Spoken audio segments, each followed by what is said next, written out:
Hi, I'm Kimberly Sumner. Welcome again to happinessblindspot.com and Happiness Blindspot TV. It's so great to have you here with me today, talking about happiness habits, or those daily actions and habits of ours that are in theory meant to reflect our goals and our values, and ultimately define who we are and our happiness to boot. What I want to add to this, however, is that happiness is not simply a product of all the habits or the daily actions we put into our day and around managing our time. In other words, it's not simply a factor of how much we can fit into our day, but instead it also needs to consider the space around that, the space those little blocks of time or moments that we allow ourselves to express ourselves and create, let our ideas flow, and actually uncover what's truly important to us.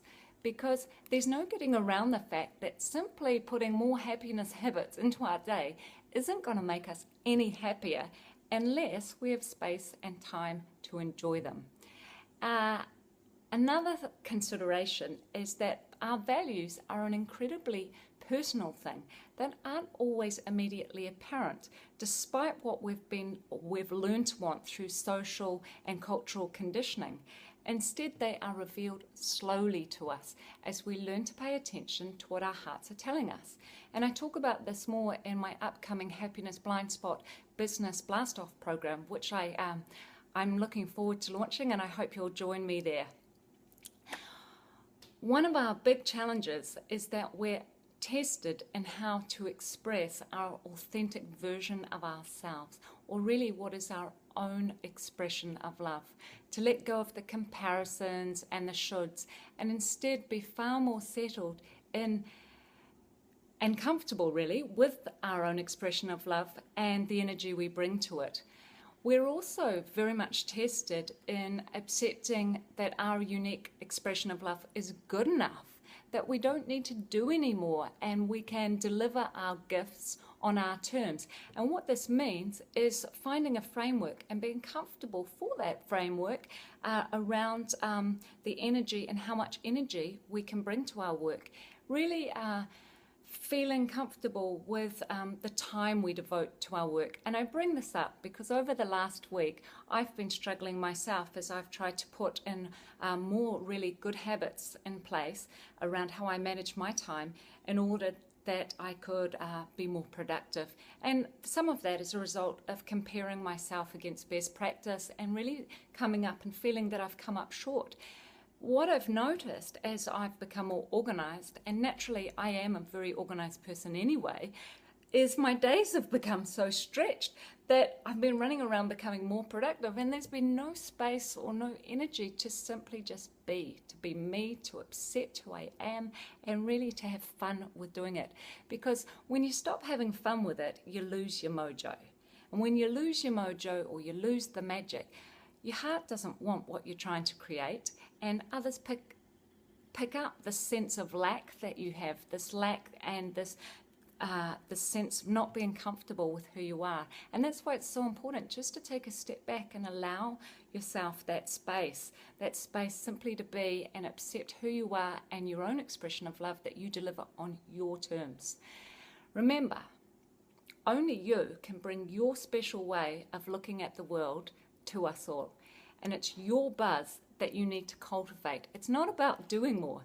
It's about really feeding your fire. And when you don't realize that you've lost that fire and you've lost that mojo because it's sitting in your blind spot, and we call them blind spots because you can't see they're there, you'll actually notice through your reactions to other people. And I say that as a ninja trick to use because your heart's response actually is much more connected with the intuitive part of your brain. It's really fast-tracked. So as a result, you can use your responses to give you an early heads up as to what's going on for yourself. So if anything's going on for you at the moment or over the last week in terms of your responses to friends, lovers, colleagues, even one of your family members, where you've felt that they've been a bit short or rushed or harried or whatever, and you're feeling that you're not connecting with him as a result, that's something to explore some more. And I invite you to do that. It's really just really considering what your mirror of your relationships with other people is telling you. And it also explains why my husband drove me a little bonkers in the week we've just had, because I thought he was being far too serious and working too hard. And you know what? When you're bored with someone else, it really reflects that you're being a boring person yourself, or certainly that's what I found for myself, and I need to be working on, just lighten up. Because any strong reactions you have to someone, even a quiet judgment that you're making and you're not sharing, anything you're actually noticing in someone, that's really telling you what your heart is trying to tell you, and it's shouting at you loud and clear through your responses to others. So pay attention. It's a great ninja trick to have in your back pocket, and I invite you to do this, because the power of your attraction is much stronger when you listen to your heart. Anyway, that's it for today. Look forward to catching up with you next week on my Tuesday blind spotting session. In the meantime, follow me on my YouTube channel, Happiness Blind Spot TV, or come on over and connect on Facebook or Google+. Bye for now. Look forward to seeing you soon.